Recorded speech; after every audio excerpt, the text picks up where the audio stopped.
이 부활절 5번째 주일은 어린이 주일로 함께 지냅니다. 어제 우리 그 달란트 잔치에 또 우리 귀한 손님이 오셨어요. 미국에서 우리 코스염을 기르고 선글라스를 끼고 하와이에서 오셨어요. 예. 한 분이 오셨는데 이름이 슈안이라고 하시더라고요. 아이들이 재밌었어요? 선물 많이 받았습니까? 이 선물이 이게 두둑하게 챙겨서 갔습니다. 이 어린 아이들을 이렇게 보면서 우리가 어린 아이들을 키운다고 생각했는데 제가 한참 아이들을 키우다가 보니까 아이들을 통해서 우리 어른들이 자라더라고요. 생각이 깊어지고 이렇게 생각도 하고 저렇게 생각도 하고 하면서 하나님의 마음을 조금씩 알게 되더라고요. 그래서 제가 이게 아이들을 키우는 게 아니라 제가 하나님 마음을 알아가는 시간이구나 이렇게 알게 되었습니다. 여러분들도 우리 아이들을 바라보시면서 하나님의 마음을 품게 되는 오늘 하루 되시기를 바랍니다. 오늘 어린이 주일 하나님 주신 말씀은 요한복음 14장의 말씀인데요. 이 요한복음 14장에는 이 예수님의 고별 강화라고 하는, 예수님께서 이제 이 땅을 떠나시기 위해서 제자들을 향해서 가르쳐 주시는 말씀들을 기록해 주고 있습니다. 여러분, 제자들은 수년 동안 예수님을 따라왔어요. 오랫동안 예수님을 따라왔습니다. 어떤 제자들은요, 자기가 가지고 있던 금을 버리고 예수님 따라갔어요. 자기가 가지고 있던 재산들을 내려놓고 예수님 따라갔습니다. 한편으로는 예수님의 말씀을 듣고 예수님의 마음, 예수님을 따라가는 사람들도 있었지만 또 한편으로는 마음에 예수님 따라가면서 뭔가 다른 마음도 품고 있었어요. 인간적인 욕심도 있었습니다. 하나님 나라가 이스라엘에 임하면 로마 제국은 물러가고 이제 예수님께서 왕이 되시고 이 땅에 나도 뭔가 한 자리 할 수 있지 않을까 하는 그런 생각이 들어온 사람들도 있었습니다. 이제 점점 그 꿈이 이루어지는 것 같아 보였어요. 예수님께서 이제 갈릴리와 유대로 다니시면서 말씀을 전하실 때마다 점점 인기가 많아지셨어요. 그러니까 인기가 많아지니까 예수님 따라가던 제자들도 함께 어깨가 좀 이렇게 같이 이렇게 높아지고 마음도 좀 높아지고 예수님의 인기가 점점 높아지니까 오늘날로 따지면 그 주식이 있잖아요. 주식에 이렇게 탁 묻어놨는데 그게 갑자기 주식이 막 올라가는 것처럼 마음이 이렇게 갑자기 인기가 많아지는 예수님 보면서 제자들의 마음도 함께 부풀어 올랐어요. 근데 갑자기 예수님께서 이제 나는 십자가를 지러 예루살렘에 올라가야 된다는 말씀을 하시기 시작합니다. 이제 그때부터 제자들에게 근심이 오기 시작했어요. 이때까지 제자들을 먹이시고 입혀주시고 또 함께 인도해 주셨던 예수님, 그리고 어려운 일 있을 때마다 가르쳐 주셨던 예수님, 인도해 주셨던 그 예수님이 뿐만 아니라 미래에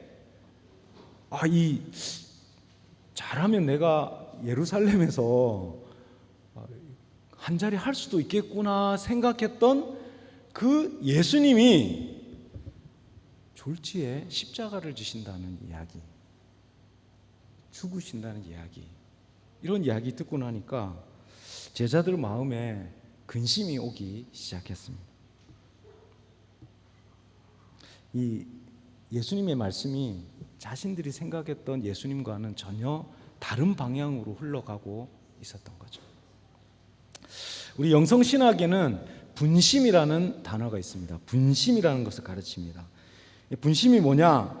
사전을 찾아보니까 마음이 산란하고 주의가 분산되어서 여러 가지 잡스러운 생각이 떠오르는 것을 일컫는 말이다. 종교적으로는 수도를 방해하는 여러 가지 옳지 못한 생각을 분심잡념이라고 표현해 왔다.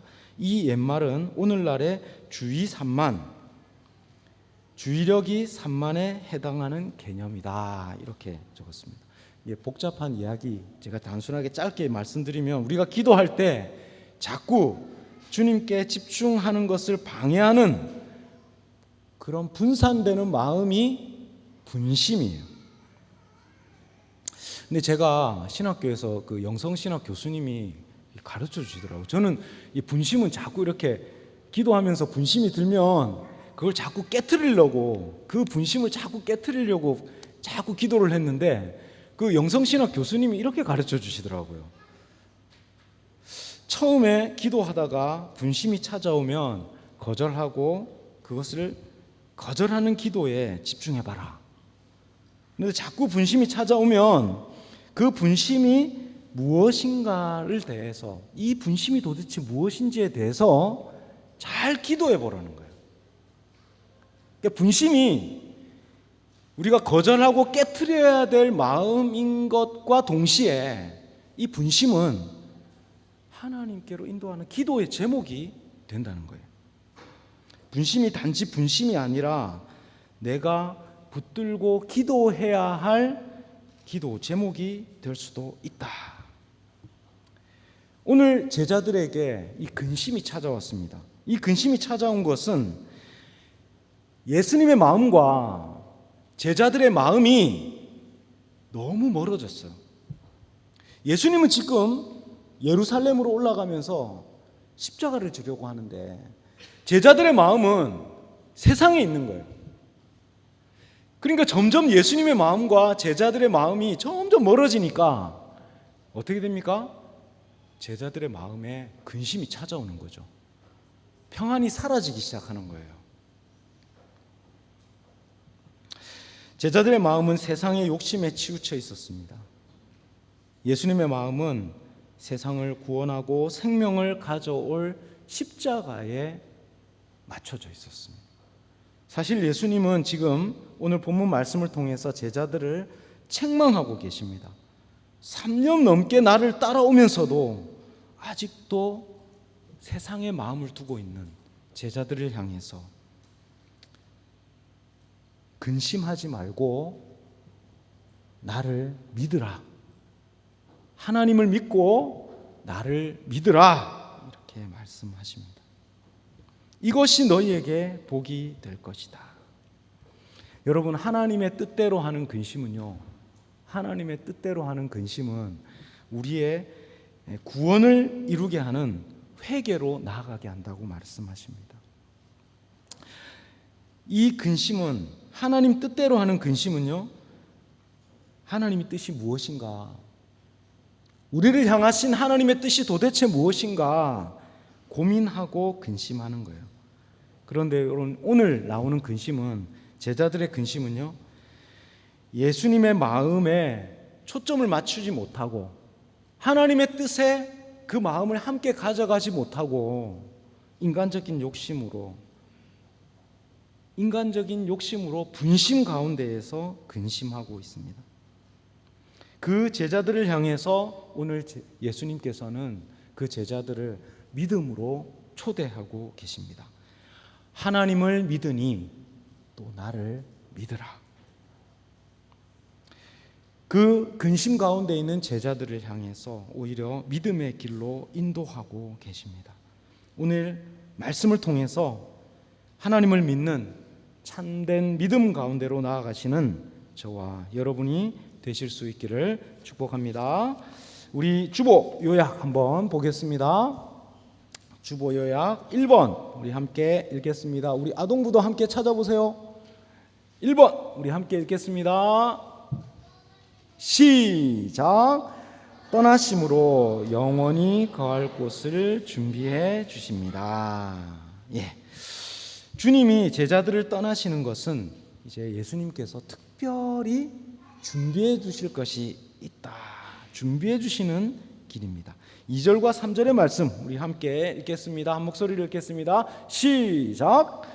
내 아버지 집에 거할 곳이 많도다. 그렇지 않으면 너희에게 일렀으리라. 내가 너희를 위하여 거처를 예비하러 가노니 가서 너희를 위하여 거처를 예비하면 내가 다시 와서 너희를 내게로 영접하여 나 있는 곳에 너희도 있게 하리라. 아멘. 오늘 주님은 죽음과 부활을 통해서 아버지 집으로 가신다 이렇게 말씀하십니다. 주님은 제자들을 위해서 거처, 아버지와 함께하는 거처를 준비하고 너희를 영접하겠다 이렇게 말씀하고 계십니다. 전통적으로 이 말씀은 장례식에 영원한 천국에 하나님께서 거처를 준비해 주시고 예수님께서 영원한 거처를 통해서 우리가 죽어서 갈 하나님의 나라 천국을 비유로 말씀하신 것이다 이렇게 해석해 왔습니다. 일부 이런 해석에 저도 함께 동의합니다. 그런데요, 요한복음을 쭉 읽어보면 이 거한다라고 하는, 거할 곳이라고 이야기하는 이 거한다라고 하는 이 단어는 이 요한복음에서 아주 중요한 의미를 가지고 있습니다. 이 말씀은 죽어서 가는 천국, 그것보다 더 큰 의미를 가지고 있습니다.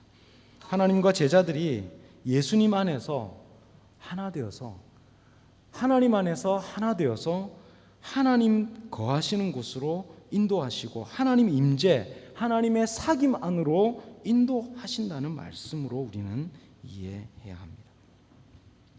예수님이 말씀하시는 그 하나님의 나라는 하나님께서 다스리시는 나라이고 하나님과 예수님, 성령님 삼위일체 그 하나님이 누리시는 영원한 사귐 가운데로 우리를 인도해 주신다는 말씀입니다. 이제 예수님께서는 십자가를 지시고 죄에 막힌 담을 허시고 이제 영원한 사귐, 하나님과 함께하는 그 영원한 사귐으로 우리를 불러주십니다.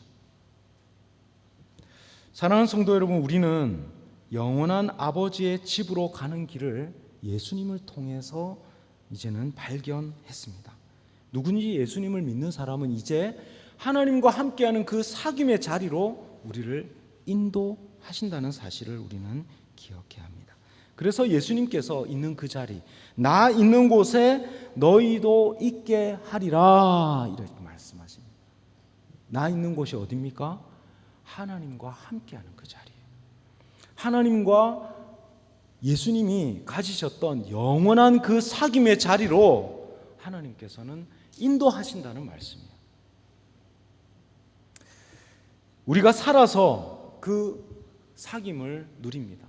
하나님의 나라는 우리가 죽어서 가는 나라일 뿐만 아니라 오늘 우리가 예배를 통해서 기도를 통해서 하나님께서는 그 사귐의 자리로 우리를 인도하십니다. 그래서 신앙생활은 기도생활입니다. 여러분, 우리의 평생이 기도로 하나님 앞에 드려지는 삶이고요, 영원한 그 사귐 가운데로 우리를 인도하시는 그 예수님 앞에 우리의 삶이 하나님 앞에 드려지는 삶입니다. 한 걸음씩 한 걸음씩 사귐의 자리로 나아가시길 바랍니다.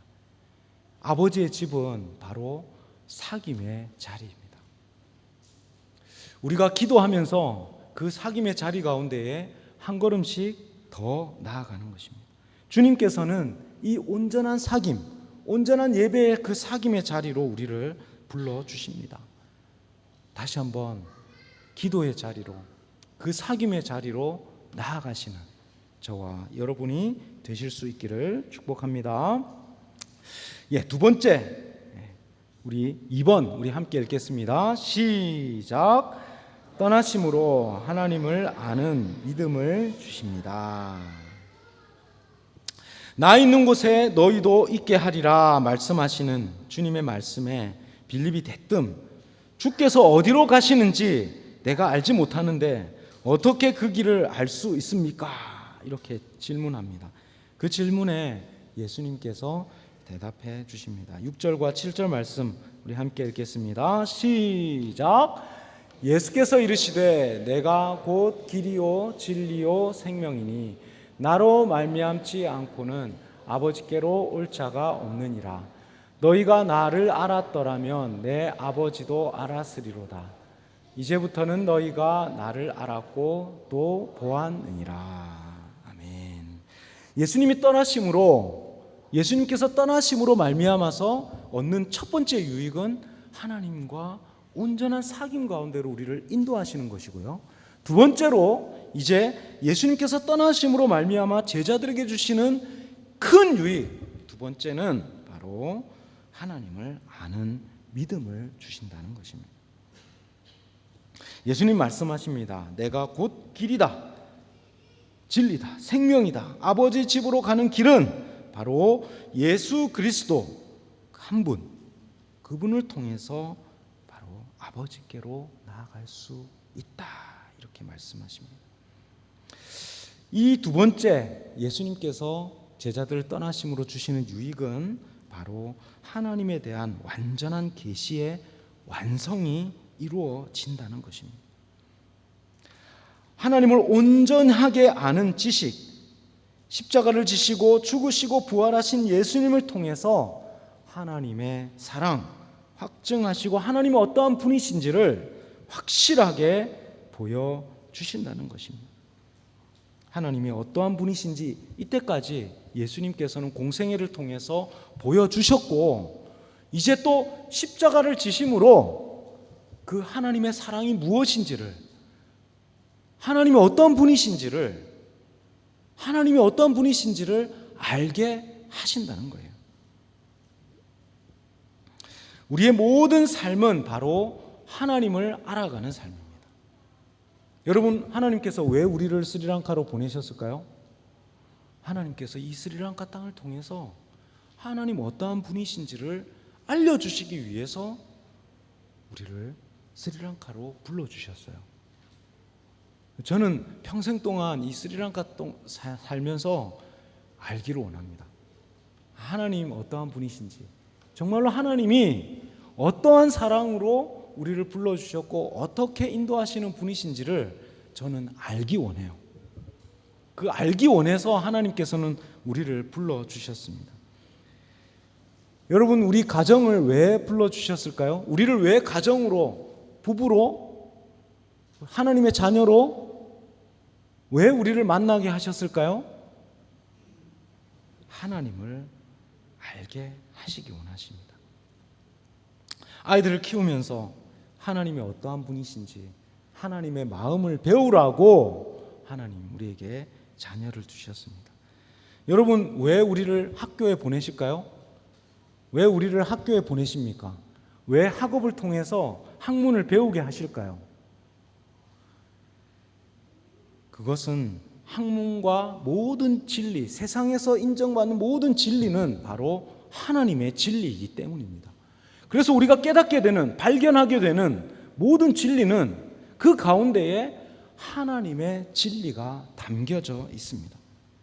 모든 것 가운데, 모든 진리 가운데에 하나님의 창조 섭리가 그 가운데에 들어가 있습니다.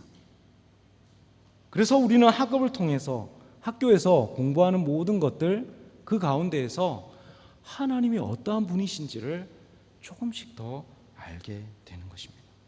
또한 우리는 기도 가운데에 하나님을 알아갑니다. 하나님의 신비한 영적인 인도하심 가운데에 하나님을 아버지라고 고백하고 하나님을 알아가게 됩니다. 우리는 일상을 통해서 하나님을 알아갑니다. 하나님의 임재 연습이라는 책을 쓴 그 로렌스 형제는요, 이 본래는 주방에서 식사를 준비하던 그런 분이셨어요. 수산대 수도원에서 이 요리를 하던 그런 분이셨어요. 그분이 책을 썼는데 하나님의 임재 연습이라는 책을 썼어요. 여러분, 어떻게 하나님을 알 수 있을까요? 이 수사는 기도실에서 항상 있는 분이 아니라 부엌에서 요리하던 분이세요. 이분이 이 하나님의 임재 연습에 뭐라고 쓰냐면, 나는 하나님의 임재를 이 부엌에서 이 후라이팬을 가지고 계란 요리를 하면서 하나님 임재를 느낀다. 이렇게 기록했더라고요. 일상의 모든 순간들, 햇볕을 통해서, 자연을 통해서, 또 모든 만나는 모든 시간들을 통해서 하나님께서 우리에게 원하시는 것은 하나님을 아는 지식이에요. 자연 만물을 통해서 우리에게 하나님을 알려주시기 원하세요. 하나님은 어떠한 분이신지. 예수님은 오늘 아버지 하나님을 알게 하시고 그분께로 돌아갈 길이 되신다고 말씀하십니다. 내가 곧 길이요 진리요 생명이 되신다 이렇게 말씀하십니다. 근심하고 있는 제자들을 향해서 나를 보고 또 하나님의 말씀을 듣고 하나님을 향한 온전한 지식으로 인도해 주시겠다고 말씀하십니다. 하나님과 온전한 사귐을 가진 그 제자들은 이제 하나님을 아는 온전한 지식 가운데로 인도함을 받아서 영원한 사귐 가운데로 우리를 인도하고 계십니다. 그 하나님을 아는 지식 가운데로 나아가시는 저와 여러분이 되실 수 있기를 축복합니다. 우리 3번 우리 함께 읽겠습니다. 시작. 주님의 사명을 감당하게 하십니다. 예수님이 떠나가시는 것이 더 복이다 이렇게 말씀하시면서 이제 제자들에게 더 큰 일을 하도록 너희를 불렀다 이렇게 말씀하세요. 12절과 13절 말씀 함께 읽겠습니다. 시작. 너희에게 이르노니 나를 믿는 자는 내가 하는 일을 그도 할 것이요 또 큰 일도 하리니 이는 내가 아버지께로 감이라. 너희가 내 이름으로 무엇을 구하든지 내가 행하리니 이는 아버지로 하여금 아들로 말미암아 영광을 받으시게 하려 함이라. 제자들은 주님의 떠나심으로 더 큰 일을 할 것이다 이렇게 말씀하십니다. 제자들은 근심과 걱정에 많이 붙들려 있어요. 예수님이 떠나시면 이제 우리는 어떻게 하나? 그런데 예수님은 제자들을 향해서 더 말씀하십니다. 오히려 내가 있을 때보다 내가 떠났을 때에 더 큰 일을 하리라.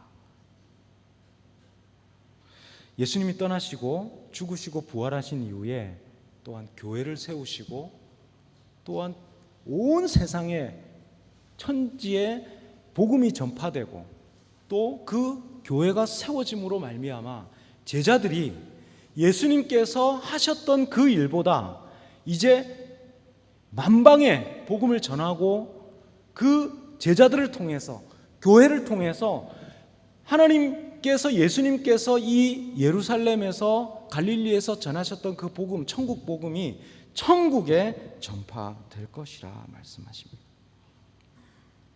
예수님의 말씀을 듣고 아버지를 보여달라고 조르고 있는 그 빌립에게 나를 본 자는, 예수님을 본 자는 아버지를 보았다라고 말씀하시면서 이제 아버지께서 내 안에 내가 아버지 안에 있는 것을 믿지 않느냐. 아버지께서 내 안에 내가 아버지 안에 있음으로 말미암아서 바로 그때 제자들이 예수님께서 하신 일보다 더 큰 일을 하리라 이렇게 말씀하십니다. 사실은 예수님께서 하신 일보다 더 큰 일을 한다는 말은 엄청난 말이에요. 우리가 어떻게 예수님보다 더 큰 일을 할 수 있습니까? 어떻게 교회가 예수님께서 하신 일보다 더 큰 일을 할 수 있습니까? 여러분 더 큰 일 할 수 있겠습니까? 그런데 한 가지, 아버지께서 내 안에 거하시고 내가 아버지 안에 거하는 것처럼 아버지의 마음이 내 마음이 되고 하나님의 마음이 내 마음 되고 내 마음이 하나님 마음 될 때, 바로 이때는 예수님께서 부활 승천하시고 성령님께서 오실 때 가능합니다. 그래서 요한복음 15장 17절 말씀에 이렇게 고백합니다. 너희가 내 안에 거하고 내 말이 너희 안에 거하면 무엇이든지 원하는 대로 구하라. 그리하면 이루리라. 예수님께서 말씀하시는 그 하나님의 나라 사명의 길은 제자들의 기도와 간구를 통해서 이루어집니다.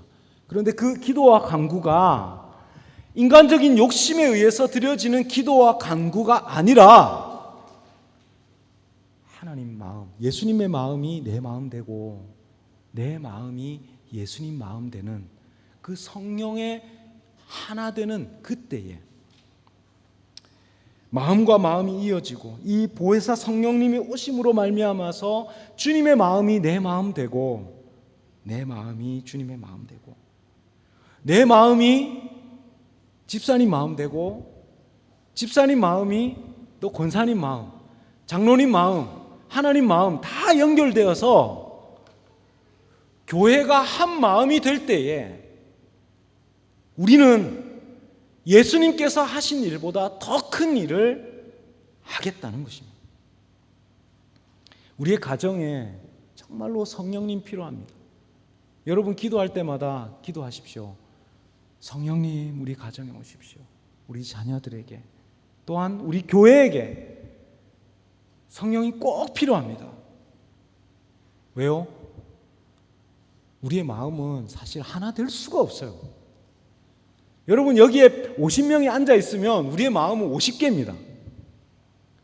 그런데요, 이 교회에 성령이 임하시기 시작하면, 우리의 가정에 성령이 임하시기 시작하면 부모 마음, 자녀의 마음, 또 리더와 멤버의 마음, 또 교회의 선생님과 학생들의 마음 다 하나 됩니다.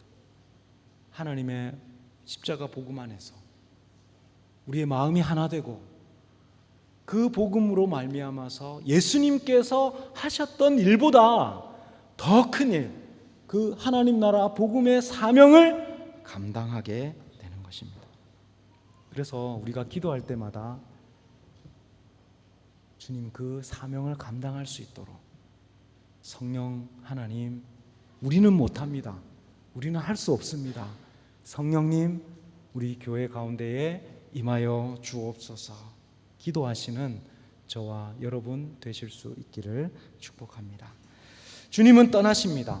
제자들을 버려두시고 제자들을 그냥 내팽개치시고 그냥 떠나십니다. 그런데 여러분, 예수님 떠나심으로 말미암아서 제자들에게는 더 큰 복이 찾아옵니다.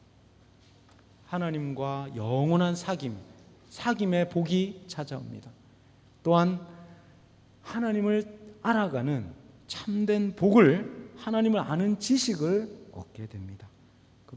주님께서 떠나심으로 말미암아서 제자들은 이제 예수님께서 이 땅 가운데 하셨던 일보다 더 큰 일을 행하게 될 것입니다.